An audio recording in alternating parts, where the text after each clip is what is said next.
This podcast was recorded on December 11th and is brought to you by Sportify.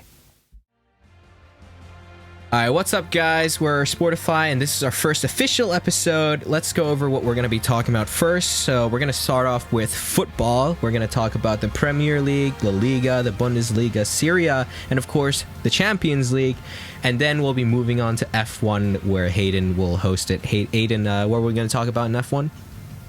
We're going to cover a range of topics such as Lewis Hamilton's 7th world title, Grosjean's near-fatal crash, and George Russell stepping in for his Mercedes debut.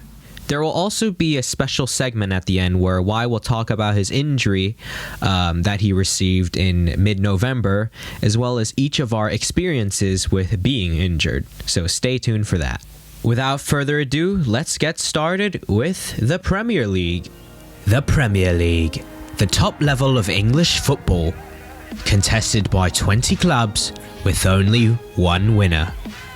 Often referred to being the best league in the world with some of the best teams, the Premier League is one of football's greatest competitions with vast history and stature. Alright, let's get started with the Premier League. So obviously the Premier League has been going on for quite a few months now, and the table is starting to take shape. So let's see the top four at this very moment. So we have Tottenham at first place with 24 points. They've only drawn 3, lost 1, and they're only tied with Liverpool by goal difference, as obviously Liverpool had that 7-2 thrashing by Aston Villa in the beginning of the season. They're tied up with 24 points at the top. And in third, we have Chelsea. It looks like they're finally finding form with their new signings with 22 points, 4 draws, 1 loss. And fourth, Leicester City with 21 points at fourth place. And let me just say, so far, the table has been looking quite strange recently, as some of the top teams are quite far down, especially with Manchester City and Manchester United seeming to have been quite inconsistent so far in the season. Everton at 9th place, with West Ham and Southampton at 5 and 6, and of course Arsenal at 15th place, having won 1 game in their last 5 encounters. All right, so let me ask you guys first, how do you guys think the teams are doing and what the table is like, and whether or not the season has been really strange so far? I think it was always going to be a strange season, the first season that started fully since COVID has been around this year. And that goes to show with the results that have happened and where the teams are in the table. I think Arsenal being in 15th, it's surprising and not surprising at the same time, because everyone could see they're on a downward trajectory. But after they won the FA Cup, maybe some supporters of the league would think that maybe look to challenge, and they certainly haven't this season. So would you say the biggest surprise this season has been Arsenal at 15th place then? Yes and no. Yes and no. I would say a shout to that would be West Ham in 5th.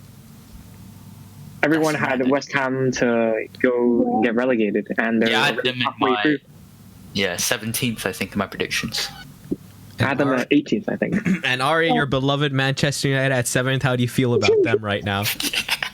Okay, so what I'm going to say about this, the start of the season, the first few matches weren't really going in our favor, but I think the last 4 matches, away games, we have won and come back with. So I think we're doing much better. I remember earlier checking the table a few weeks ago, we were like 13th, 14th. So now we're back up to 7th. So, we're looking positive. We're staying positive. We can still get back up there. It's just been 10 games. So, and we're only like 1 point behind Southampton and West Ham, who've both played more matches than we have. So it's possible to go up. We're looking at something hopefully. So do you think it will be realistic for Manchester United to become a possible title contender, or just get into the top 4?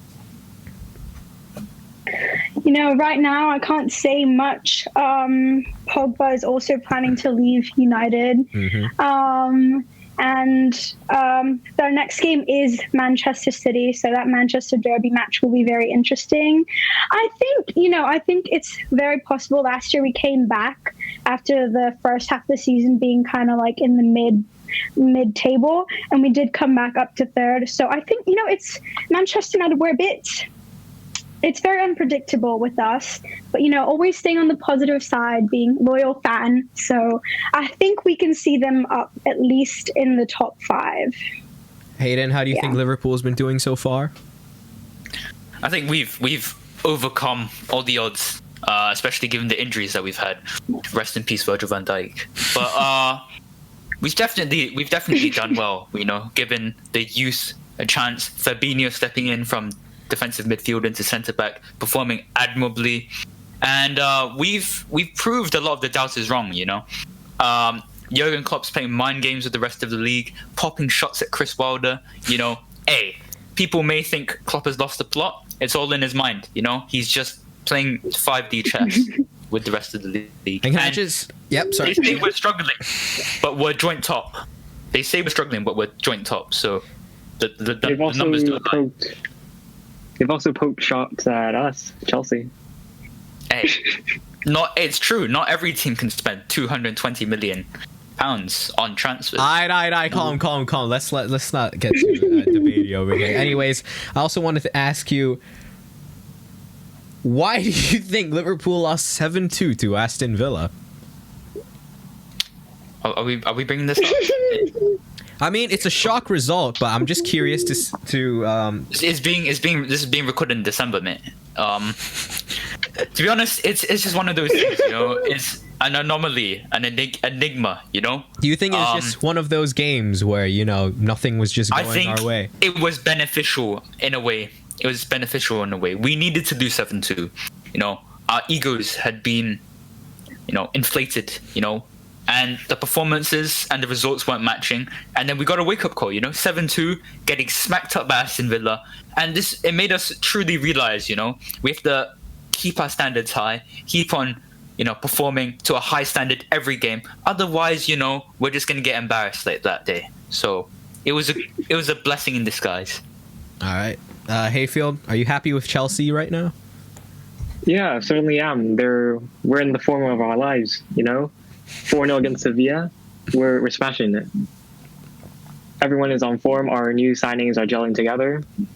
And last game against Leeds, we just showed our class. We can come back from 1-0 down and win 3-0, a 3-1. So which signing do you think has been Chelsea's best one so far in the last transfer market?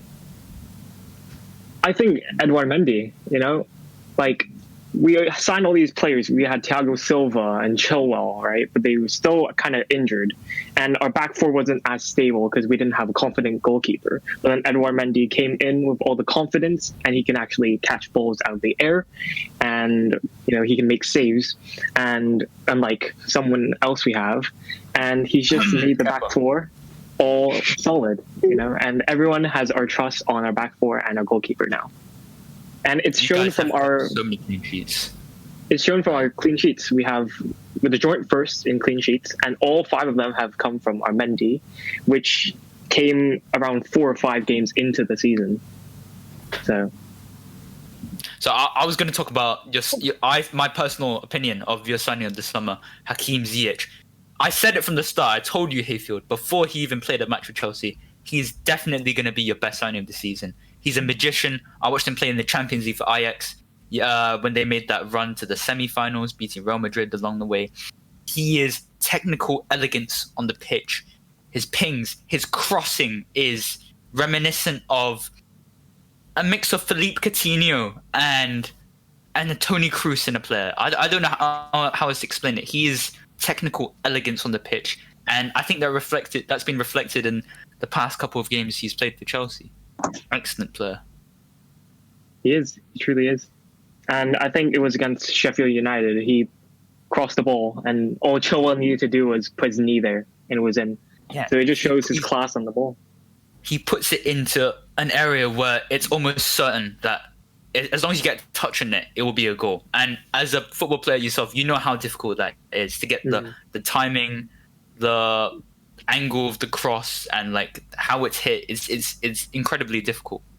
The only con I would say about him is that he's quite injury prone. You know, he's missed. And he's a bit lightweight, isn't he? Yeah. Yeah. Not exactly adapted to the physicality of the Premier League yet. But once he does, I feel that he'll be unstoppable. Okay, let's move on to quickly talk about Tottenham Hotspur, who are number one right now, and I think this has definitely been their best season so far in a long time. How do you think Jose Mourinho has done at Tottenham so far after just 1 year at the club? He's awakened the It's been beast 1 year in the already? sun. Yeah, it's been 1 year. Yeah.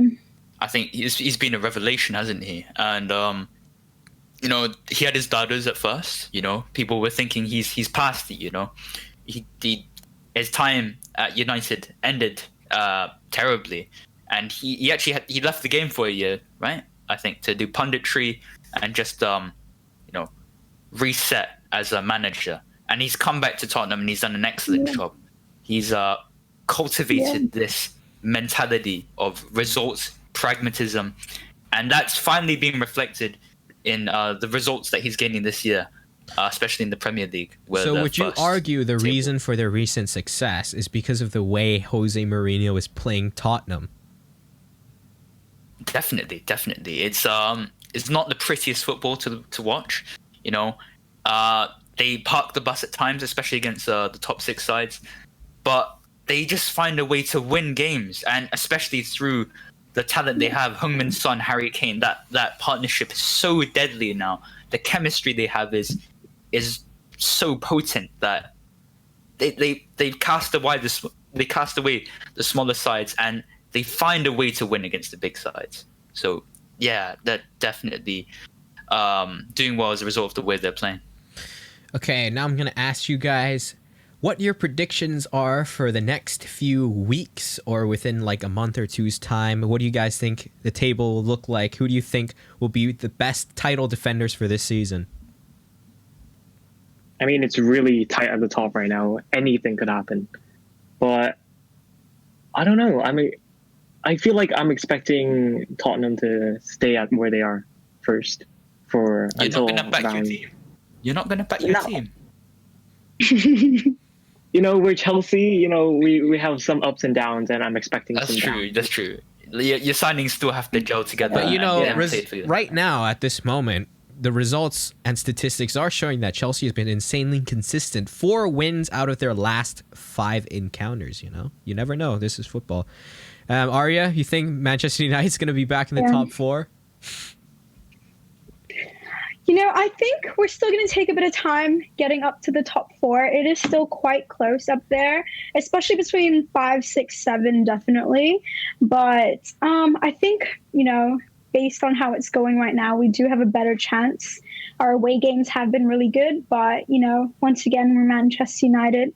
Recently haven't been very consistent. So, yeah, I'm hoping for the best, but I think it's still going to take quite a while for the team. You know, they've had some defeats in Champions League.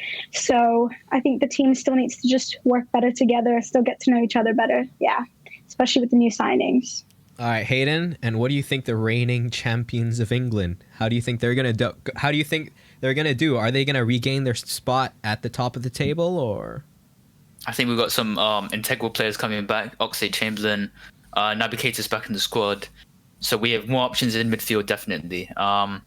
And it's I feel like we're on an upwards trajectory, and the next couple of games will be difficult as with every game in the Premier League. But I feel like we can regain our spot at the top of the Premier League. But our fixture against Tottenham, I'm not sure when that is. It's the week after. It's the week after this. It's the week after we play Fulham, right? Yeah. I think that will be title deciding game potentially, and it's at Anfield, and as you know, Anfield is a fortress. We haven't lost there in years. So yeah, I believe the stat is 60, 65, 67 games, somewhere around there. So 67. Yeah, I remember we lost Crystal Palace 2017. I remember that game. So it's been 3 years now since we've lost at Anfield. So we'll see how that goes. All right. Didn't you lose to Atalanta at home? Yeah, Champions League doesn't count. It's Yeah, but Premier like League. Champions, like with Premier League. We lost Atletico as well, but hey. Yeah, you can't count like across different competitions because there's different contexts, right? Because like sometimes you might be playing your child labor team, right? Okay. Oh. Wow. All right, I'm gonna cut that part. Don't worry. All right. No. We keep that in. Hey. All right, let's quickly talk about. Keep going. Don't cut it. So let's quickly talk about the other leagues just really quickly. So we have the Liga, Bundesliga, Serie A, obviously. So La Liga is the men's top professional football division of the Spanish football league system with history and prestige. The La Liga is one of the oldest leagues in the world and is dictated by the game's best players to have ever lived. Another strange season so far. Atletico atop, Real Sociedad at second, Villarreal third, Real Madrid at fourth, Sevilla at sixth, and Barcelona down there in ninth. Of course, they do have 2 games in hand, but for the Catalan side, they're doing absolutely terrible right now. What do you guys think about Barcelona? I think Ronald Koeman was not the smartest managerial appointment, personally speaking. And I think, it should have been foresaw. It should have been foresaw. Like, the job he did at Southampton, I think towards the end of his time there, it was not going well. He's never been known as a proven manager, and I don't understand what the Barcelona board were thinking when they hired him. When they had the option of Pochettino to come manage the side, he's known for building excellent squads like the job he did at Tottenham. So I don't know why they didn't go for Pochettino, but they went with Ronald Koeman and they're not doing well now. And I think it's down to the manager, really. Yeah, I feel like Barcelona have different issues on and off the pitch. Off the pitch in the board, they just sacked their director. And they're also quite far in debt, having spent so much money on players and not getting much back. Oh yeah, that's a big problem actually. I feel like they're going through a transitional phase, and they have arguably the best player on earth. Sitting like he's not happy there. I don't think he's happy. Lionel Messi. They should have let him leave. Yeah. Really, I don't know what you guys think, but like from what I've seen from him this season, it just looks like he's going through the motions. He's not really invested in Barcelona anymore, which is sad to see because he's been Mr. Barcelona for the past 15 years, and it's coming to an end. You can see it on the pitch. Yeah, and also if they do release Messi, that would be a lot of wage cut, lot of money spent gone, because Messi does earn a lot of money from Barcelona. So if they get rid of him or transfer him to somewhere else, they'll definitely be much better financially. And obviously we have Real Madrid as well. Zinedine Zidane definitely suffering some inconsistencies, and people are now starting to doubt him and his squad. What do you guys think? Real Madrid. I watched a video about this actually. I think the main problems in the squad is transitioning. Like, you got old players who were part of the side that won 3 Champions Leagues in a row, and you've got these new signings, young players who haven't completely adapted their game to Real Madrid, which is the biggest club in the world, in my opinion. And you've got Luka Modric, Toni Kroos, Karim Benzema, Eden Hazard is a major transfer. He was meant to be the next Galactico Cristiano Ronaldo replacement. That transfer never became what it was thought to be. So it's transitioning. It's not terrible like Barcelona, but it's not the standard of which they expect themselves to be and put themselves. They've also been pretty unlucky when it came to injuries. Hazard. Eden Hazard, he's had a terrible time. I think I read a stat. He's been injured 600 and something days since he's been there. And he's only been there like just over 2 years. So like he's been injured for the most of the time he's been there, which is terrible. Yeah. Aria, what do you think? Yeah, no, definitely. I think, like, in terms of Barcelona, I think, you can just tell that Messi, he's not happy there, honestly. You can just see it, yeah, even in the performances and things like that. They're just not where you want to see them at on the table. Like, you don't expect to see Barcelona that down. So it's just quite disappointing. Yeah, in terms of Real Madrid as well, I can't say too much about the league because I don't really pay attention too much to the Liga, but yeah, no, I think they're both like in those transitional stages and just haven't been able to meet the expectations they think they can, or like what the fans expect as well. So yeah. Okay, so obviously at the top of the table we have Atletico Madrid with 26 points, and they still have 2 games in hand. Will they finally win a La Liga in 6 years' time? What do you guys think? Hayfield, you take this. I feel like it's their time. You know, Simeone built their team for so long, and they're taking advantage of Real Madrid and Barcelona underperforming, and I think it's their year. Their closest rivals are Real Sociedad, and they're also going through quite a transitional phase. You know, they have young players, and they have a David Silva who's quite old, and I feel like David it's a year. Silva, though, the effect he's had on Real Sociedad, it's incredible. You know, he's like, what, 34, 35? He's come in to Real Sociedad, bossed the league up, shot them up to second place. Mad. But I think Atletico Madrid, you know, they lost Thomas Partey, who was, you know, great midfield player to Arsenal, and they've still done just as well. You know, I think for them, it's the system. You know, it's not about individual players, because if you have a system, an idea, a philosophy in mind, like Simeone has, one player leaving for another club will affect your club that drastically. You know, and I think that's the right way to go around, you know, building a club. And yeah, they've got João Felix, Diego Costa, you know, bossing it up. They've got quality players all around, and I think this year's their year. Luis Suarez as well. Luis Suarez as well, yeah, definitely. Excellent. Yeah. Also, Barcelona did offload Luis Suarez to Atletico Madrid, and it looks like it's, you know, biting them in the butt right now. Just all right. Let's Ronald Koeman. Yeah. All right, let's move on. All right, so now let's quickly go over the Bundesliga.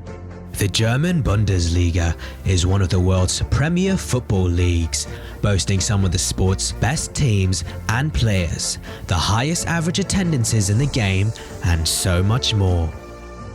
So now let's quickly go over the Bundesliga with obviously Bayern Munich at the top of the table and the reigning Bundesliga and Champions League winners.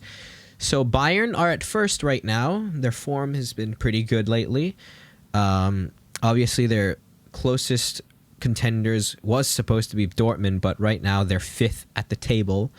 And the teams that are right behind Bayern are Leverkusen and Leipzig, as well as Wolfsburg. Who do you guys think will win this Bundesliga season? Bayern again for what, the 9th or 10th time in a row? Yeah, it's for me personally speaking, I think it's Bayern all the way. You know, it gets boring every year. You know, seeing Bayern win, but their team is just so good. It's ridiculous. Yeah. You know, and it's miles above the rest of the competition. Dortmund, I love watching them. They have such an exciting young squad. They give young players a chance, but I think Bayern, they're just a class apart from the rest of the competition. So do you think Dortmund is at a disadvantage because they lack the experience and depth that Bayern have then? I think Dortmund aren't looking to win titles, you know, at this point. That's my personal view on it. Because if they were, they wouldn't be playing 17-year-old Gio Reyna, 17-year-old Jude Bellingham every week, you know? They'd be playing, you know, seasoned professionals. So that's just not the direction they're looking at currently. I also feel like they're not aiming for this title, but then they might be aiming for future titles with all this like youth in their system. Definitely, they're looking at the bigger picture. And can we just take a moment to appreciate how Bayern is doing right now? They have been undefeated in the Champions League since 2 years ago. They've only lost 1 game so far in the season. Arguably the best team in the world at this moment with what the new manager Hansi Flick has done ever since he came in last year. Do you guys think Bayern is the best team in the world? in this moment? of course. I think Liverpool up there. I think Liverpool. I will always back my own team. I always back my own team. So definitely, call me delusional. Definitely Bayern and But- Liverpool up there. You mean? I think it's Bayern Liverpool. Yeah, it's between those two. And I'm just gonna quickly say but- the last time Bayern lost was against Liverpool. So Oh, was it? Oh, okay. Yeah. Well, when Was Liverpool knocked Bayern out of the Yeah, knocked them Champions out. League in 2019, that was the last time. yeah, they round of lost. 16. Yeah. Yeah, I Oh, remember that. you mean in the Champions League? Mm-hmm. Yeah. Hmm. Oh, that was That was their a big last game. Champions League defeat, but that was That's over 2 years ridiculous, ago. actually. Now that I think about it, that was quite a long time. They've won every game in the Champions League so far, Crazy. except for that one draw against Atletico 2 games ago. So that just tells you how their form is recently. Anyways, what do you guys think will happen in the Bundesliga over the next few weeks? Will Bayern retain their spot at the top? I Aria. feel like they will. Yeah, I think they will. I mean, you can tell by the way they're performing, the form of their team. And, I back them. I want them to win. I know it's like they've been winning all these times, but, they have a solid team. They've been performing. And, I want them to win. Yeah. I think they'll do it. I just don't see Once who can again. challenge them, honestly. Yeah. Like, Yeah. There's no other team with the amount of talent that they have. Like, just not comparable. It's mad. Yeah, of course- it's crazy. At this very moment, they do have the best player in the world, I would say, Robert Lewandowski. I'd agree with that. He's in the form of his life. Yeah. He's Yeah. been incredible this past year and these past 2 years, I think. He's the most complete striker since Luis Suarez when he played when he was in the prime at Barcelona. He can do everything, and just the amount of goals, the sheer amount of goals he's scored has transformed this Bayern team into a candidate for the best team in the world. And Yeah. I would also add on to the fact that if the Ballon d'Or was going to happen this year, in case people don't know what the Ballon d'Or is, it's an award given to it's the award that people in the world hold as the award that the best player in the world of the year would have. So a lot of people would say that it's Robert like the most Lewandowski- prestigious award. yeah, the that most you can prestigious get. award you can receive in a- football, club football. Yeah. So people argue that he would have gone this year, but obviously it was canceled because of COVID. People are quite angry about that, but it is what it is. All right, It is what it is. moving on to Serie A now, the Italian league. Serie A is a professional football league competition for football clubs located at the top of the Italian football league system, with teams dating back as far as the 19th century. We have AC Milan at first place as they continue their unbeaten run so far, with Inter Milan at third, Napoli fourth, and Juventus at fifth place. Obviously, Juventus being Cristiano Ronaldo's team. Surprise, AC Milan at the top? It's definitely a surprise considering where they've been in previous years. But I think it's one man only, and his effect on an entire club. Zlatan Ibrahimovic coming into AC Milan, doing a madness, lifting a club from mediocrity and into the top position of the Serie A. He's been a revelation at AC Milan, and I think he's top scorer, isn't he? Joint top scorer with Ronaldo at 39 years of age. That's incredible. It's incredible. He's 39. Yeah, he's 39, man. He was old when he went to United like a couple years ago. So, yeah, he used to play for your club area. Yeah, Yeah. so Ibrahimovic at this very moment is number one top scorer in Serie A with 10 goals. And second place is tied between Lukaku and Ronaldo with 8. That's ridiculous. Yeah, ridiculous. Considering he's 39. And You guys he was think playing- AC Milan will finally find form after falling from grace over a decade ago? Do you think they'll finally reach their top form once again and win the Serie A this season? And the Europa League? Ooh. Then the Europa League as well.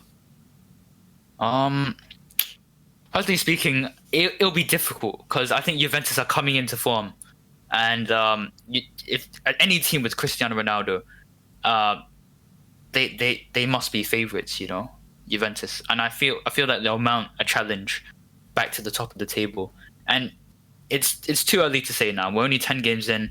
We'll have to revisit this towards the end of the season or close to the end of the season. So it's too early to say, in my opinion. Okay. And finally, let's move on to the segment where we talk about club football's biggest competition, the UEFA Champions League. The UEFA Champions League, football's greatest club competition and often referred to as the toughest and most prestigious competition in club football, is an annual club competition organised by the Union of European Football Associations and contested by top division European clubs.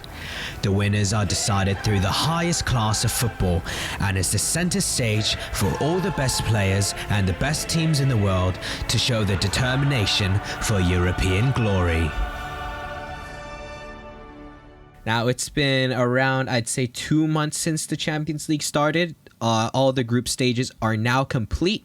We now know which teams have advanced into the last 16 of the competition, as well as who is relegated over to the Europa League and who is just completely wiped out from the competition. So let's start off with Group A. There's Group A, B, C, D, E, F, G, and H, and only 16 teams get to make it through to the next part of the competition. So Group A consists of Bayern Munich, the reigning Champions League winners of last year, Atletico Madrid, RB Salzburg, and Lokomotiv Moscow. And Bayern dominated their group with 16 points, and Atletico in second with 9, and Salzburg now in the Europa League with 4 points. Do you guys think Bayern will win this competition again? I think they're definitely favourites as reigning champions, and they've looked like they've shown no stop of slowing down, evidenced by the 16 points they gathered from 6 games.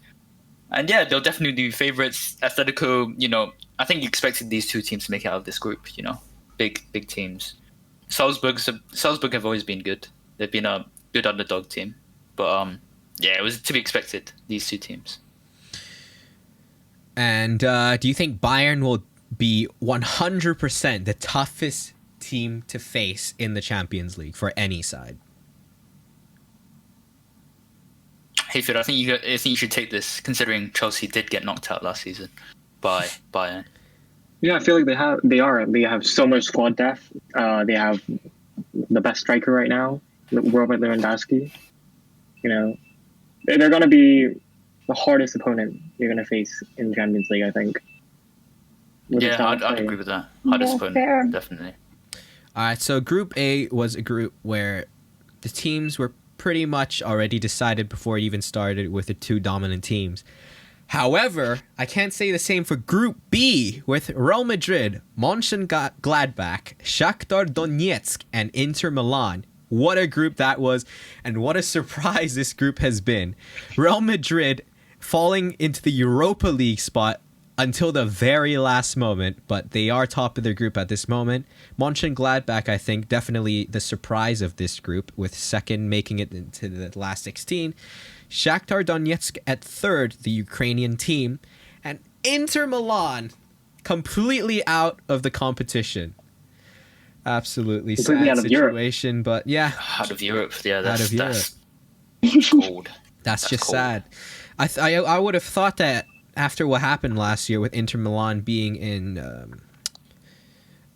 they were in the Europa League final, weren't they? Against They were. Yeah, Europa League final. Just barely losing out the Europa League final, but I don't know. I feel like Inter Milan right now, they could have done better. I think it's something to do with their manager.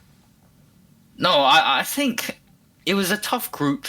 I'm not sure it's their manager's fault, because I rate Antonio Conte so highly as the manager. Yeah, but and he's definitely Antonio created... Conte, in recent games, haven't been utilizing his squad as efficiently as he could. He only brought on Christian Eriksen in the last 20 minutes in the final game, which would have decided whether or not they would have made it into the top 2. That's true. But is that more Christian Eriksen's, fault and what he's been showing in training, We don't see what Antonio Conte sees on the training pitch, and we know he expects a high standard from his players, especially Hayfield as he was a former Chelsea manager. And I'd back Antonio Conte. He's been one of the best managers for the past decade, and you just need to trust in the process.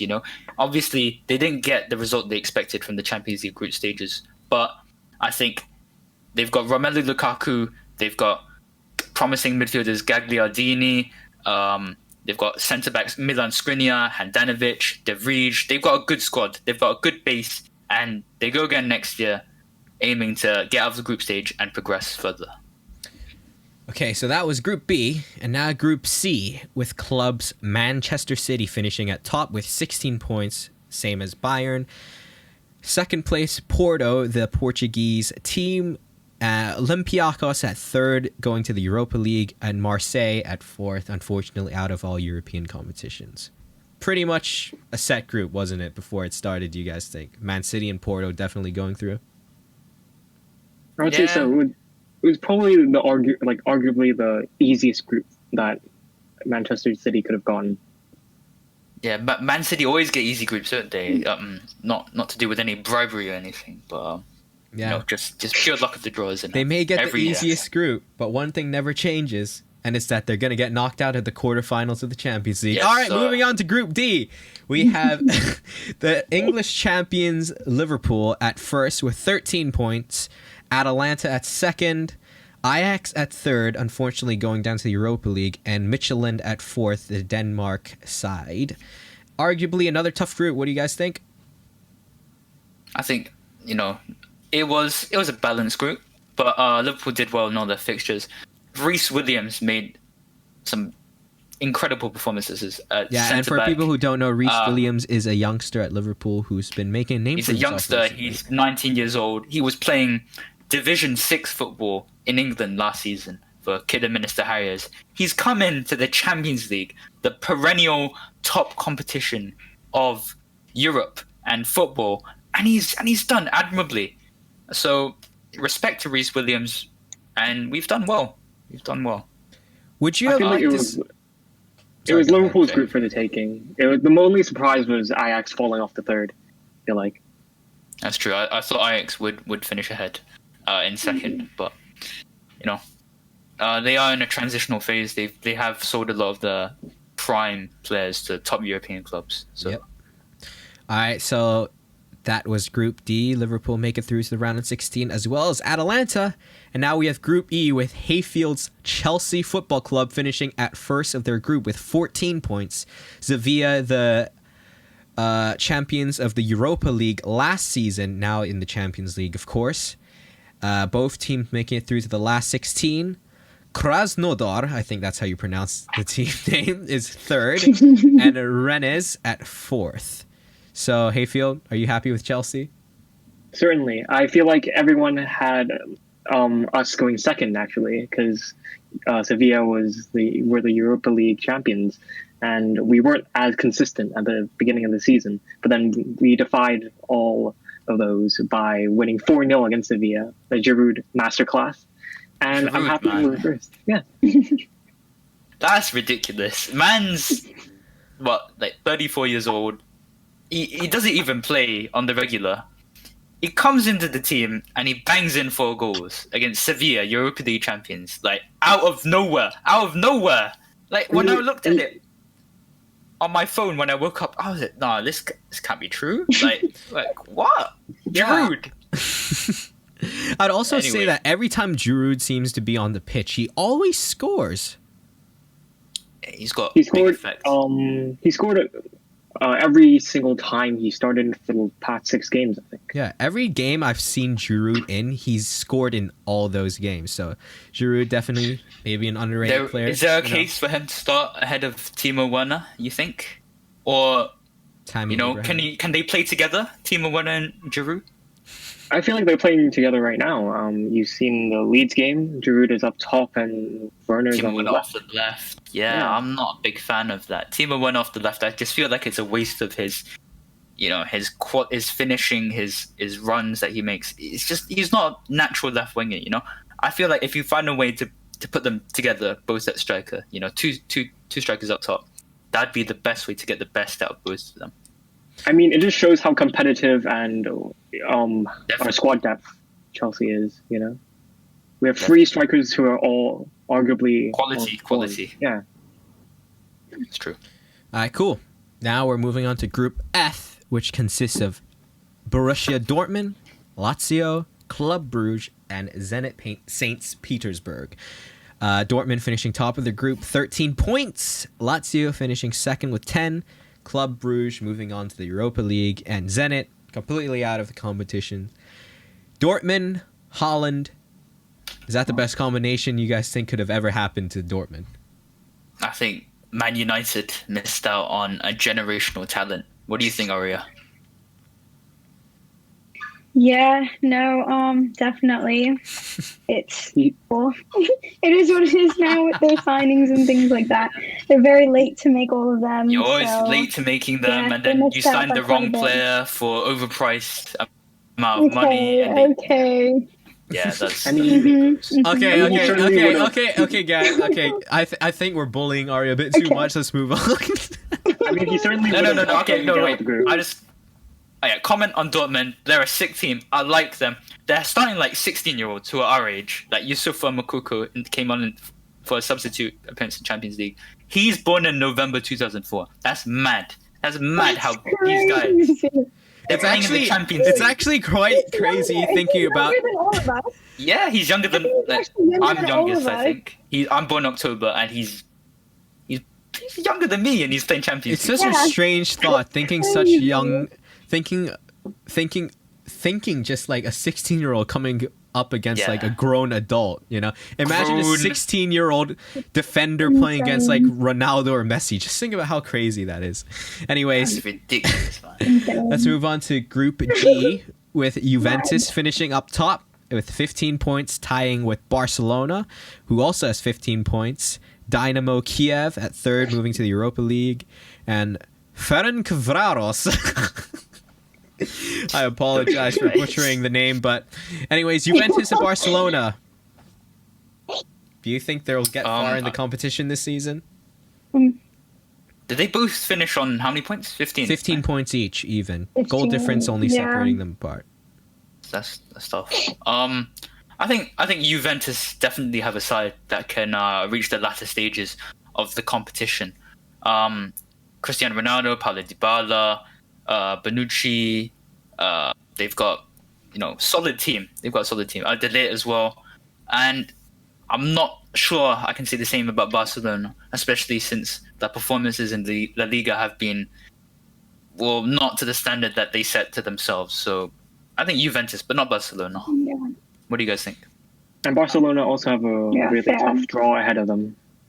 Yeah. Oh, yes, And people who don't know, teams that come second in the group have to play a club that finished first and a club that's not from the same country. So Barcelona could potentially face against Bayern Munich in the last 16, who they obviously got destroyed last season by 8-2. They could also face Liverpool, who destroyed them in the second leg of the semifinals of the Champions League 4-0. And PSG as well, definitely another difficult team. They've obviously lost quite heavily to PSG before. I believe they've also lost to Man City before, which they could also draw. And it's looking tough for Barcelona right now, but only time will tell how they'll do. And finally, Group H. I think we've all been waiting for this. We have PSG at first with 12 points. RB Leipzig second with 12 points. Manchester United with 9 points, unfortunately moving on to the Europa League. The only English team to drop out of the competition, and Istanbul moving on out of the competition. Arya, your thoughts on United? They started so well, but what happened? Okay. Yeah, so that was the thing. Yeah, we're at the top of the table in our group. And then the last two matches against PSG and RB Leipzig. Wow. RB I don't really know what Leipzig. to say, honestly. Leipzig. Sorry. I don't know really what to say. It's quite disappointing for fans to see that a lot has been come up about Ole as well as a manager, the way he's played the team for the last game. We do, okay, positive. We do have the highest goal forward in our group. Oh, well done. Yeah. Okay, yeah, you scored. Yeah. You scored the most goals, but Yeah, you scored finished 15 third in goals. the Europa League. Oh, okay, that's not. I know. I'm just saying, it's a positive. That's the positive I see. But Silver yeah, lining. no, definitely. Silver lining, exactly. No, definitely quite disappointed in the performance. You know, came into Champions League this year after we weren't there last year. So, you know, we had hopes for United, you know, coming up even in Premier League last season, all the way to third. So we had quite a lot of hopes. And then, yeah, it just, well, you can see we're now in Europa League. So it's honestly Do you not disappointing. feel like, you know, there's something going wrong at the club? Like, Ollie has lost the plot. He's not your guy. Yeah, no, I definitely think a lot has come up about Ole. Like, at the start, like towards the end of last season, he was doing well again. But again, this season, you know, a lot, it's been very inconsistent. Our performance, the form, just the team not like working as well together as they hoped, like with one another. So I think definitely does come to say a lot about the way Ole's been managing. And a lot of people are upset with this. So I think there could be, you know, something happening in those regards. I think it's definitely a lot to say about Ole and the way he's been managing. So, Yeah. Aria, on the bright side, Man United are still in a European competition. Obviously, they're in the Thank Europa God. League now. Do you think they have a chance of winning the Europa League, Aria? I can't say about winning, but I definitely think they do have a chance if they keep up the way they've been performing in Premier League, like recently, like the last few games. They've been quite consistent in scoring and like having those counterattacks. So I think they still have a chance coming quite at the top. And the other teams that are contending, I think, yeah, they do stand a fighting chance against a lot of them. So I'm hoping that, you know, they've like learned, they're looking back at the way they've played these last few games in Champions League and are able to do something about it. I think they have a chance, yeah. Not sure about like winning the title, but I think they do definitely stand a chance. I'm not sensing a lot of confidence. Well, I have hope in the team, but you know, recently, like with how the Champions League has been going for Man United, Just lack of consistency, I guess. yeah. All right, so that think was that's pretty much wrapping it. up the Champions League. And the next time we'll be back, I believe the last 16 would have been decided by then, and then it would have been the quarterfinals next. So that was the Champions League. And at this moment, we also have the FIFA Awards, which is the official award ceremony that FIFA gives for the best coach of the year, the best player of the year, and the best goalkeeper of the year. So for best men's coach, we have Jurgen Klopp, whose biggest achievement last season was winning, obviously, the Premier League with Liverpool after 30 years of winning a league title.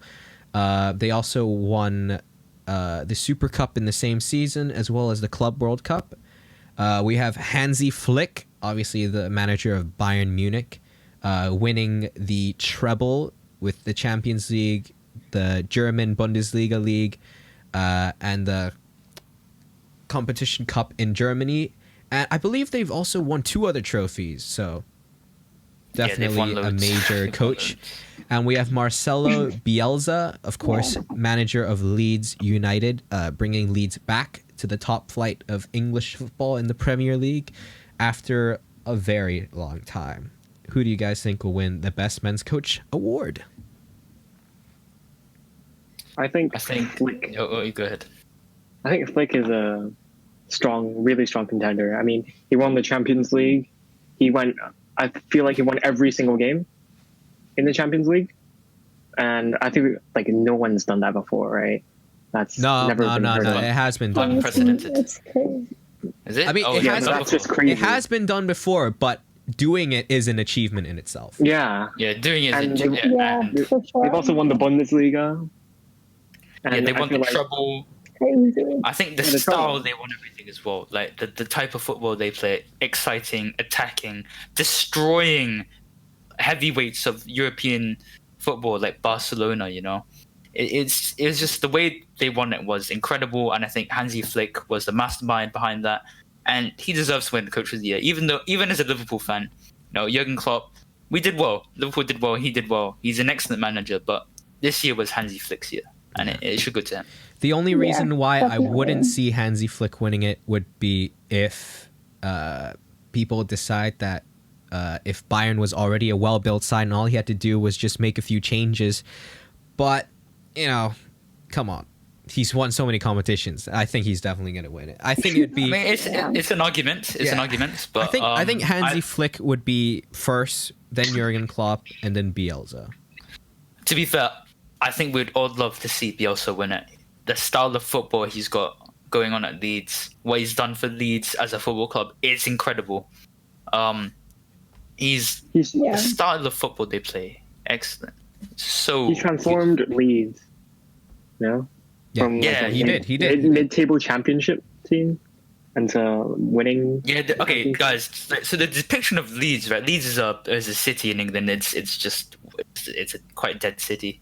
They used to, Okay. All right, calm. Calm.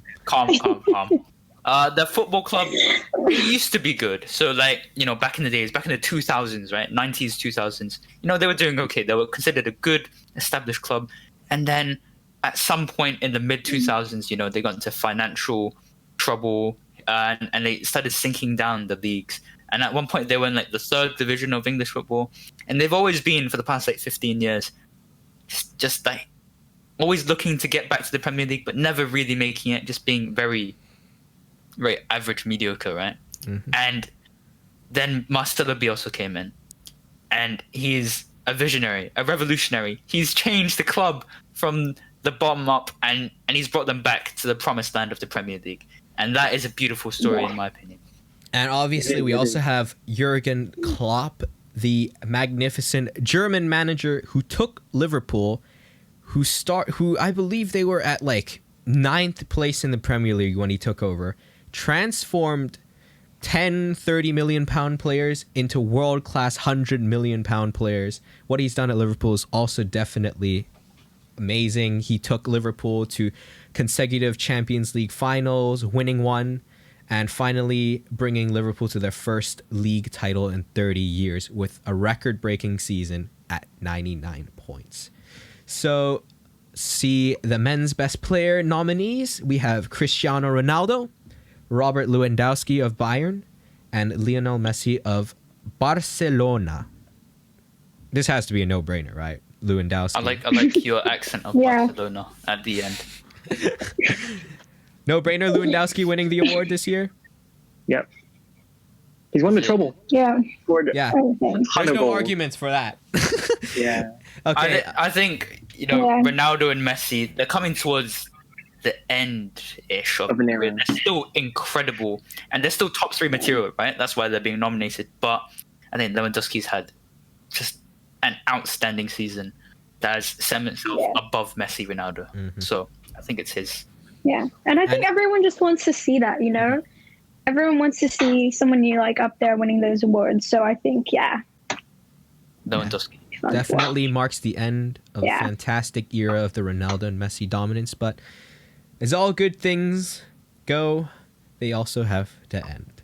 And next up, we have the Best Goalkeeper Awards with Alisson Becker of Liverpool, Manuel Neuer of Bayern Munich, and Jan Oblak of Atletico Madrid. Definitely, I would consider them to be the top 3 goalkeepers in the world. But if I had to give the award, it has to be Manuel Neuer. Manuel Neuer has had an amazing season with Bayern Munich. I don't think they could have won the Champions League without Neuer, as he pulled off some amazing saves. And in terms of Alisson and Oblak, I think they've been not struggling, but Alisson's been being injured quite a lot recently. Yeah, he has been injury prone. Yeah, and Oblak is a top goalkeeper, but Atletico has been knocked out in competition, so I think Neuer will take this one for sure. I think it's Neuer as well. And I think it's, considering the backline that's in front of him, you've got David Alaba, who's not a natural centre-back. Well, he's been converted, and there's usually, like, another young centre-back partnering him. So, like, Lucas Hernandez, Pavard, Jerome Boateng. It's never been consistent. But what's been consistent is Manuel Neuer between the sticks and goal. And he organises that backline so well. He brings a calmness, a sense of composure to the defence. and that's why I think he deserves the best goalkeeper award. He's just the effect he has on the back line, not just making saves, but ensuring there's a calmness is his effect on the Bayern defense. Would you say he transformed the role of the goalkeeper and brought in the sweeper keeper role? Definitely, he's legendary for that reason. Sweeper keepers in the past, they were considered risky. They were like, it wasn't mainstream. And then Noah came in and he changed the way sweeper keepers were viewed. Rushing out of his line, playing out from the back, making attacking long passes. Essentially, he just changed the way a goalkeeper was viewed and the role of a goalkeeper. Yeah, and also, in case people don't know what a sweeper keeper is basically a goalkeeper who pushes himself up the pitch and stays close to the last line of defense. So basically, a goalkeeper being far up the pitch and assisting with the rest of the team. That's what a sweeper keeper is. Yeah, I used to be a goalkeeper yourself back in the year 7 days. So you know back a lot in the about, days, but time went by, and I'm completely crap now. Anyways, let's move on. So hard on yourself. You could still get back into it. Don't beat yourself up. Ever since I had that injury in year 7, things haven't been the same. The injury, the ill-fated injury that ended your career. You could have been, Hong Kong team. Hong Kong team, man. All right. Anyways, that was the wrap up for football so far this year, and I believe now we're moving on to F1 with Hayden. Formula One, the pinnacle of motorsport racing. Rich in history, legends past and present. 20 drivers, 10 teams, 5 continents, 1 world championship. The most competitive sport in the world. It's a drive to survive. Alright, so this brings us on to our F1 segment, Formula One. And, me and Ari are big F1 fans since for the past couple of years. But Hayfield and White here, they're not, they're quite clueless about F1. So we're going to aim to educate, instill some knowledge into you guys. So do you guys know anything about F1? Do you know who the big I know Lewis stars Hamilton. I know Van Basten. Is it Van Basten? No, Sebastian Vettel. Sebastian, yeah. He's Ferrari, right? Vettel, yeah. Sebastian Vettel. Yeah. You know a fun fact? What is a fun fact? My name was kind of based off of an F1 driver. Hayfield Long. No. I think it was. His name was Nick Headfield or something. Nick Headfield. Or was it James?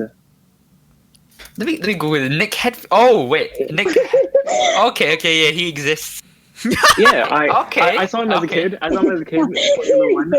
was actually a fan of Formula One back in the day, and I saw that name. I was like, that kind of looks like my name. And then basically one thing led to another, and my name was based off of that. Bat, Hayfield, Bat. Yo, I never knew that. I never knew that. Yeah, no. Random fact. This is the stuff we look for in the podcast. Just golden snippets. That's it. We're gonna clip this. This is how Hayfield got his name. Random German F1 driver. Yeah, German. Yeah. This is our Instagram clickbait. How Hayfield got his. Yeah. Calm. Let's get back on track. Or James. It's Nick Hadfield. Yeah, Nick. Nick Hadfield. Yeah. That's jokes, man. Hey, let's get back on topic. So I'm just gonna fill you in. I'm gonna paint a narrative, right? That's what F1's about. It's really about the story, And then you get attached to these storylines, and it is incredible. So, Lewis Hamilton, he is. So you guys know Michael Schumacher, right? I think he's the Michael Jordan of Formula One. He used to race for Ferrari back in the 90s, 2000s, and he's undisputed the greatest of all time. He's won 7 world titles, which is ridiculous. That's ridiculous, right? And for a long time, there's no one close to ever reaching that record. You know, he was just so far ahead of the competition. Until Lewis Hamilton, these past couple of years, has just been steaming through the World Championships, you know. He went to Mercedes in 2014 in a controversial move from McLaren, which he won his first world title at. And he's gone on to win 6 world titles at Mercedes in about 7 years. And this year, just a few weeks ago, he clinched his 7th world championship in Turkey, which puts him level with Michael Schumacher. And there's a big debate in F1 about, is he now the greatest of all time? Is he GOAT material? And you know, there's a lot of debate about that. So was the 7th title even close?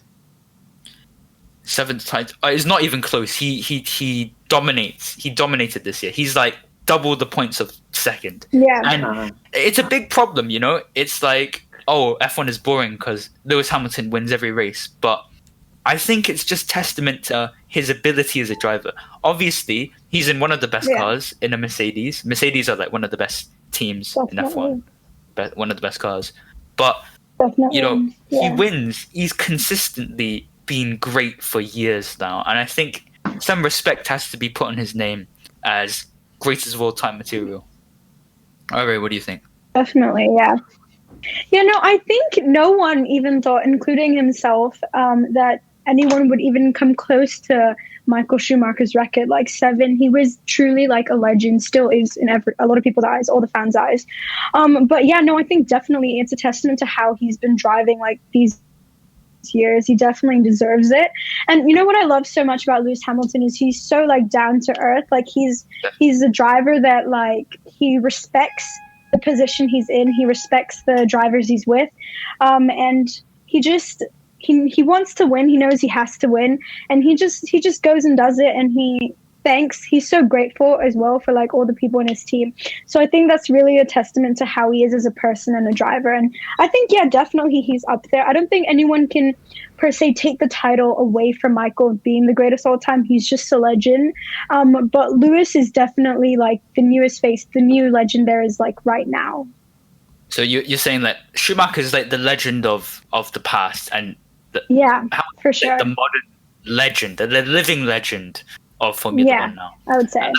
I would say. Hayfield and White. He is. It really sounds like we're bigging him up, but he is. He really deserves this respect. He's an excellent driver. Like, to describe it, he's complete in every way. He can do everything. Like Steven Gerrard, you know, he could do everything. Lewis Hamilton is the same. I'm just curious. I saw like recently the news about this like crash or something like that. Oh yeah, I'll put this. I sent a clip in the chat. I don't know if you can put this in the podcast somehow. Why? But anyway, yeah, it was a terrible crash. Essentially what happens is at the Sakir Grand Prix. This racing driver, French guy, Romain Grosjean, he gets knocked from the side by another car, and he skids. So you know they've safety barriers on the sides, right? So like when you crash, it's usually okay. It's not too serious. The car went through the safety barrier into like a wall made of like steel, and it split in half, literally split in half, and went up in flames. And that doesn't happen. That's not meant to happen in Formula One. You know, the car's meant to go into the safety barriers usually, and it's manageable, you know. But this car went into flames, and it was very dramatic, you know, very, very scary.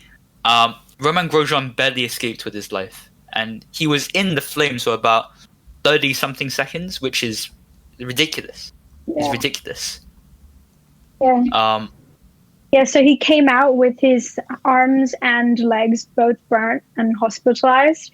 But yeah, it's a crazy thing. I think even himself, he was saying that he believed in that moment when he was in the crash that he would not make it out alive. So it's just because he was stuck. Like his car was facing the wall. Like I can't really describe it, but yeah, it was like he couldn't get out, and he tried getting out, but it wouldn't budge. And then at that moment, he had a sense of realization: I'm not going to make it out. I'm not going to make it out alive. And he had a sort of peace of mind.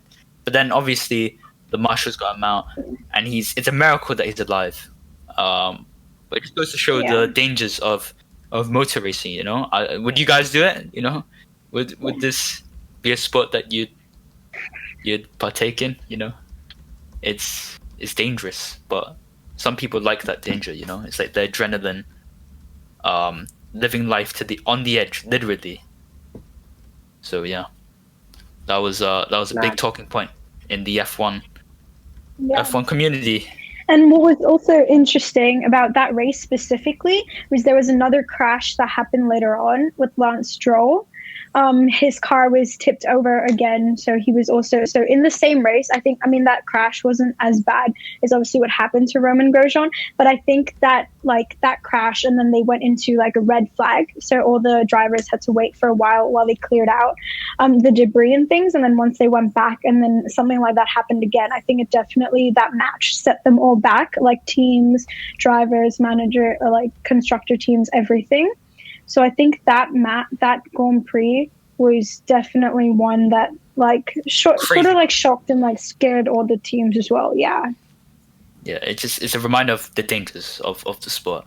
Yeah. But I love F1, guys. You know, it's so tactical. It's not just, you know, racing around a circle like a track as some outsiders may see. It's very technical. It's about tactics as well. Like the drivers, their driving styles, it's amazing to watch. So I hope to be more into that.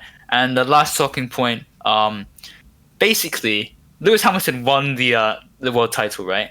And like the race after, he gets COVID, so he can't race. He can't race anymore. Yeah. Yeah, that sucks. So the recent race that just happened, he wasn't able to race. Yeah, he wasn't able to race, and it would have sucked if he hadn't won the world title yet. But he did. He secured the bag like with 4 or 5 races left. So a youth prospect. Imagine, but it's not the same as football. It's like youth prospects get called up all the time. You know, in football, it's very rare in F1 because it's usually like the roster is set, and there's only 2 drivers per team. The roster is usually set per team, and it's like, you know, F1 is very, very exclusive. You only get 20 drivers, so, you know, you really have to be like, you know, an established, seasoned driver. But he got COVID, so they had to call up a youth prospect. In comes George Williams for his Mercedes debut. Mercedes is the best team in the world, by the way. It's like, you know, you're a young kid and you get called up for Real Madrid for your first race.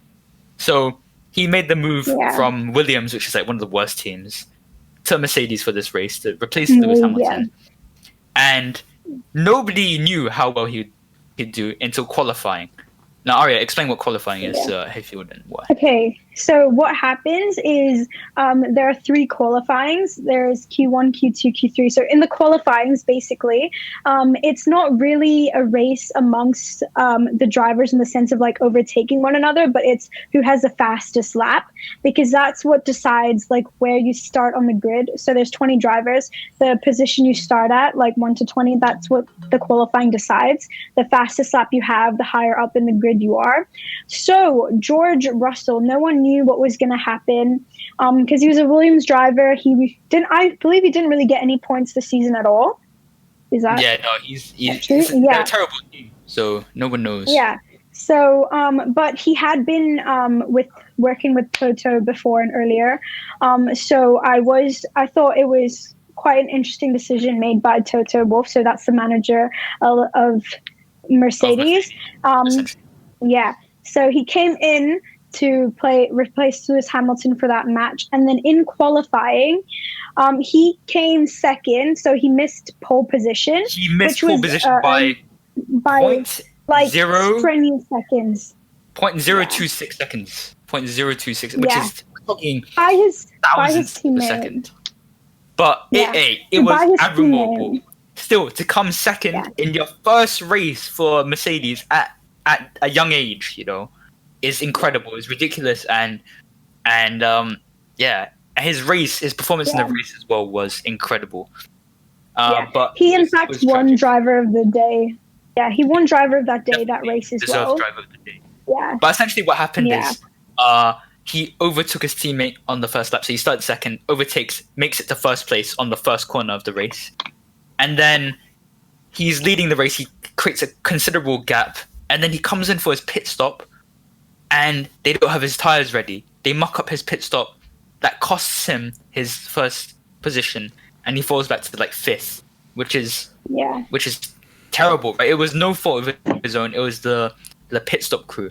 But he doesn't give up from there. He starts leading a charge through the rest of the pack. He overtakes 5th, 4th, 3rd, 2nd, makes his way back to 1st place, and then he's back in 1st, right? After having a mucked up pit stop. And then he has a tire puncture. And then he has a tire puncture. And he has to come in for a pit stop again. Which, at that point, he's just really unlucky. I think... Yeah. It was just really... I think that whole Grand Prix itself. So usually in F1, like the top teams like Mercedes and then Red Bull, we have a driver called Max Verstappen. It's usually even with Hamilton it's very usually the it's top very 3, the top 4 or 5 are very it's very predictable, very consistent. But this race really shocked a lot of people. So the driver who won the game, called Sergio Perez, he actually had a crash in the first or third, I think lap 3 or like first lap, but it was the like first lap. Yeah, with Charles Leclerc from a Ferrari driver, and then Max Verstappen, a Red Bull driver. Both two teams that do very well. Usually they all three had a crash. Charles Leclerc and Verstappen were both sent out of the game. When Sergio Perez, he crashed with them, but he still continued. And at that point, he was, I think, at 18th position. Yeah. So at that time, no one thought he would. He was at last place. He went from last place, considering this guy's never won a race before. Okay, and it's a big controversy actually. He's leaving. He's getting kicked out of F1. Getting kicked out of F1 this next year.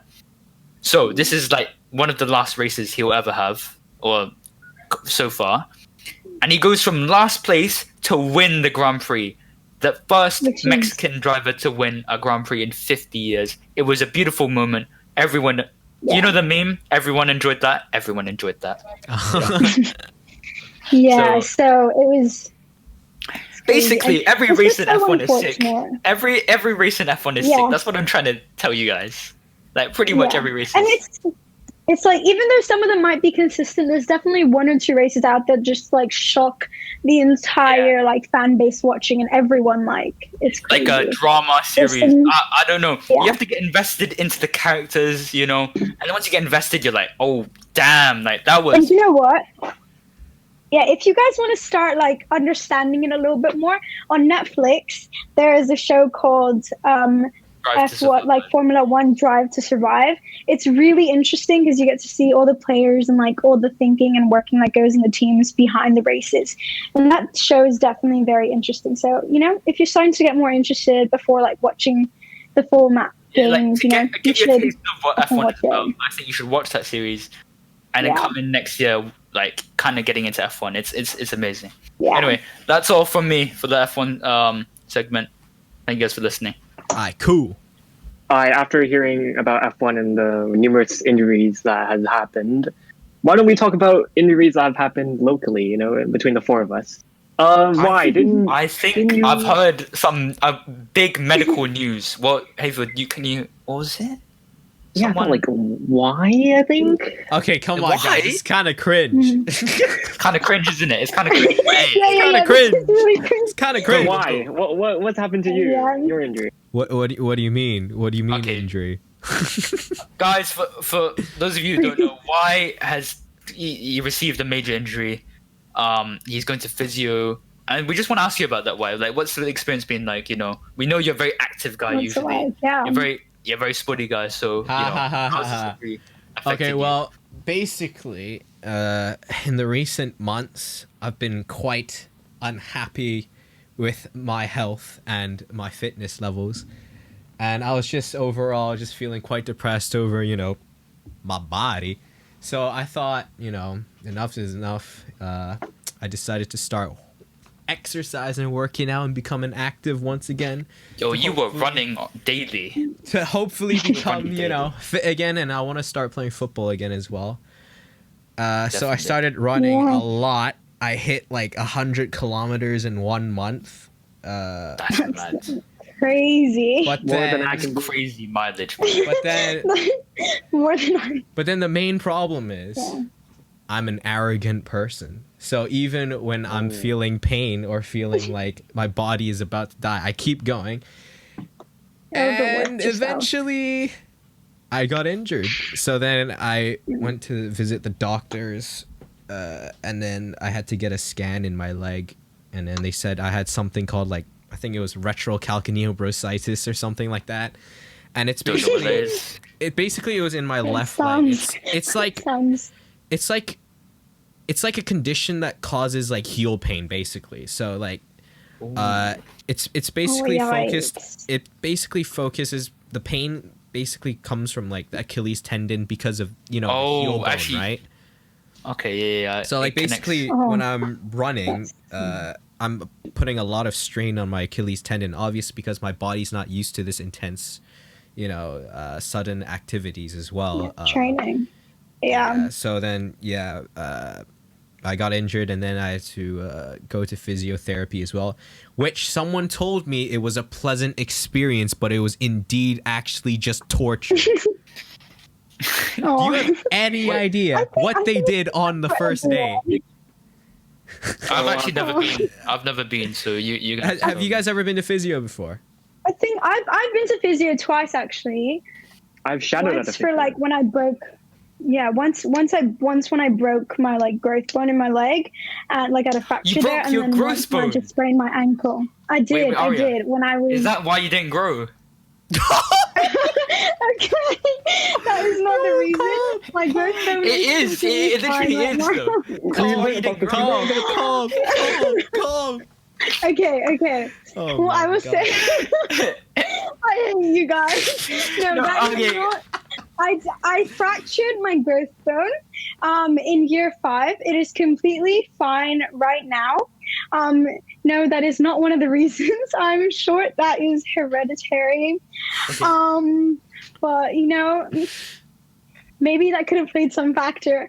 But yeah, I'll just leave it at well, that. We move. Coming back to physiotherapy, yeah. So Yeah, bring it back to. Yeah. Ari, I'm not sure if you had to go through the same things I have, but they did something called shock therapy, and it's basically depending on what I had. Well, I don't know. For me, they asked me where it was painful, so I pointed to them where it was. It was around like the ankle and heel, and then they said, "All right, there's this thing called the pain scale. All right, so it goes from 1 to 10, 10 being the worst pain possible, and this treatment is a 7."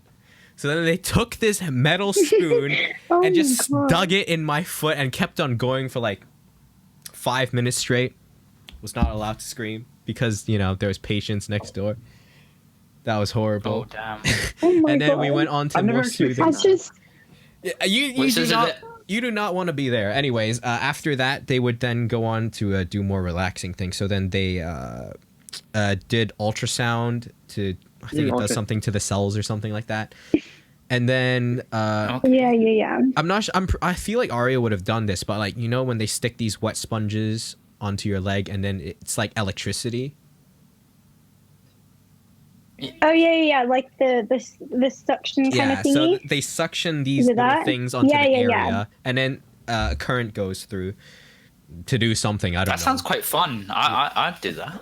Sounds- And then after I that, think. Do you know what it is? Yeah. Okay, go on. oh, sorry, I was just gonna say, and then after that, there was then they put this like warm blanket around me, and it had like a heater, and then they warmed it Oh, up. that's nice. Yeah, That's so nice. that was nice. And then I had to go Yeah, for yeah. 2 more sessions after that. The second one, they changed the shock therapy from a metal spoon to the, you know, those Chinese suction cups. Yeah. That I was know. an 8 out of Oh 10. yeah. That was far worse. So basically, I still have blisters on my leg, I swear to God. But anyways, they take like 6 cups. Do you know what it They is? suck I your skin, think. and it. Is it like that cupping thing? Oh. Yeah, that the cupping swimmers thing. I do? think it.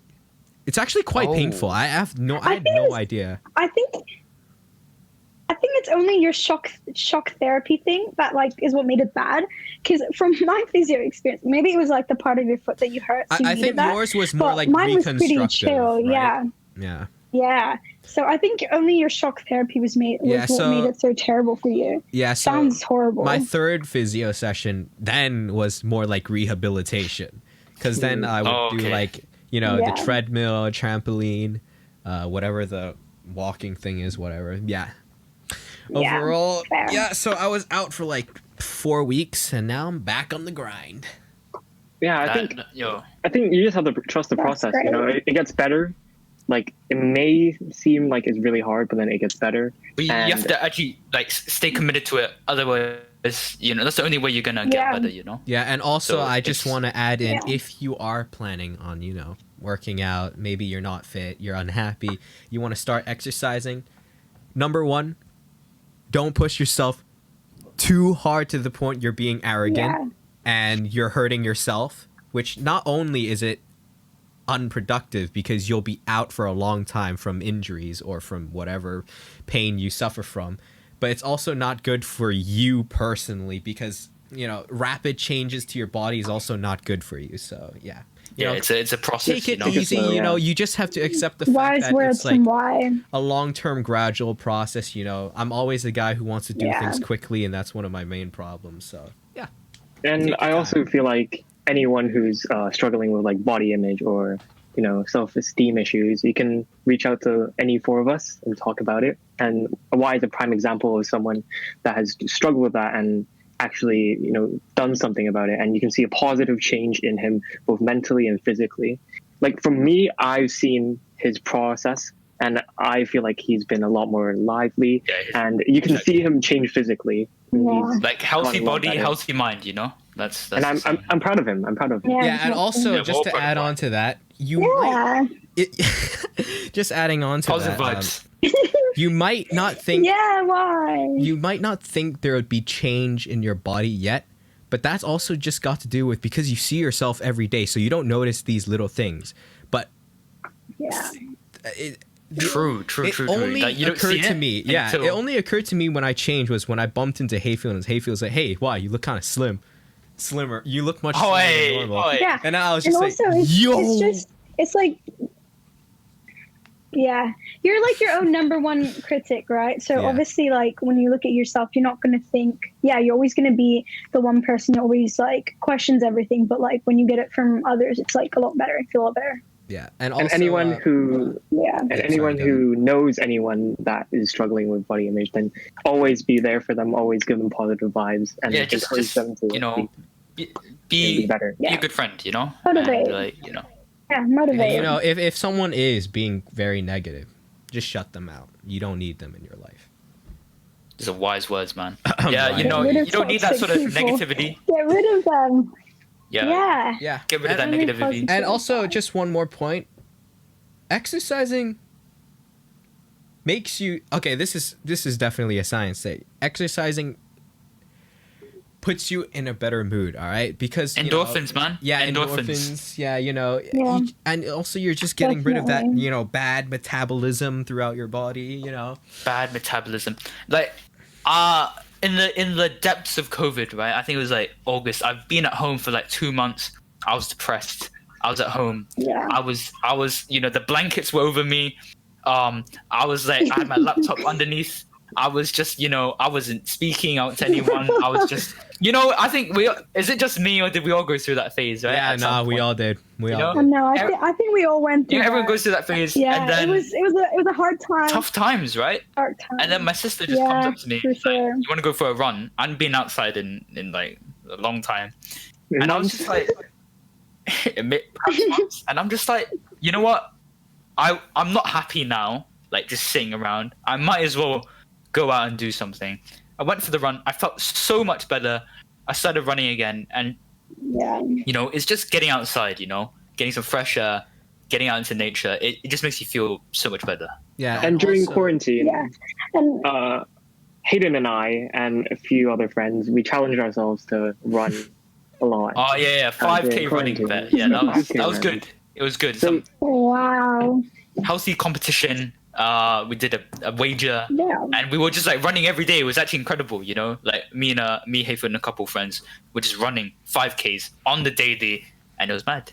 Yep. It's And good. also, I just want to add one more message. Crazy. Okay, I've said that like 4 times now, but like, Yeah, come on, why? if you're It's all good. someone who doesn't It's do okay, it's exercise okay. often and you're trying to get into it, it's very difficult in the very beginning because you'll feel very sluggish. You'll feel like, oh my God, I can't do this.